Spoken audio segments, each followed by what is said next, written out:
अहमद अल शरा जब से सीरिया की राजधानी दमिश्क की गद्दी पर बैठे हैं, तब से सीरिया का काया पलट सा हो गया है। विद्रोही गुट यानी HTS के नेता अपनी पहली विदेश यात्रा पर सऊदी अरब पहुंचे। रियाद में कदम रखते ही अल शरा अब ईरान की आंखों में चुभने लगे हैं।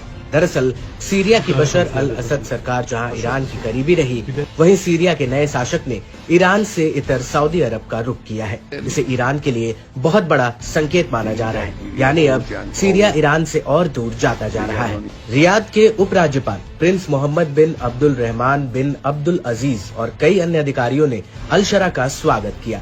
इस दौरान उनके साथ अल कायदा के पूर्व से जुड़े रहे असद अल शैबानी, जो अभी विदेश मंत्री हैं, वो भी मौजूद रहे। खास बात है कि दोनों ने सऊदी विमान से ये यात्रा की। इसके बाद अल शरा ने सऊदी क्राउन प्रिंस और PM मोहम्मद बिन सलमान अल सऊद और अन्य सऊदी अधिकारियों के साथ भी मुलाकात की। ऐसे में माना जा रहा है कि ईरान की चुनौतियां बढ़ने वाली है। मालूम हो कि ईरान और सऊदी अरब दोनों मुस्लिम देश होने के बावजूद एक दूसरे के कट्टर दुश्मन हैं। बीते दिनों पहले सऊदी के विदेश मंत्री ने सीरिया की राजधानी दमिश्क का दौरा किया था, जहाँ उन्होंने कहा था कि हम सीरिया पर लगे प्रतिबंधों को हटाने के लिए बातचीत कर रहे हैं। ऐसे में साफ है कि सीरिया और सऊदी की बढ़ती नजदीकियां आने वाले दिनों में ईरान के लिए चिंता का सबब बन सकती है। माना यह भी जा रहा है कि सीरिया अब अपनी ईरान समर्थक छवि बदलने की कोशिश कर रहा है। दावा तो ये भी किया जाता है कि सऊदी उन अरब देशों में से एक था जिसने बशर अल असद को सत्ता से हटाने की कोशिश करने वाले विद्रोही समूह की आर्थिक सहायता की थी।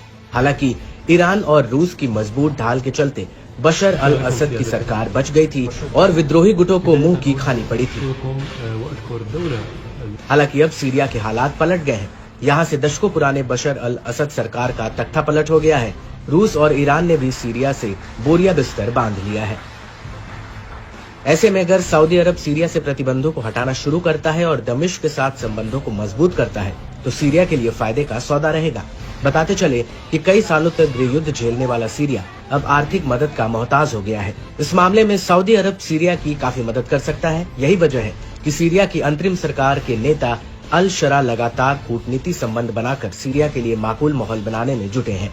इसी कड़ी में उन्होंने सऊदी अरब को अपनी पहली यात्रा के तौर पर चुनते हुए एक साथ कई तीर चलाने की कोशिश की है।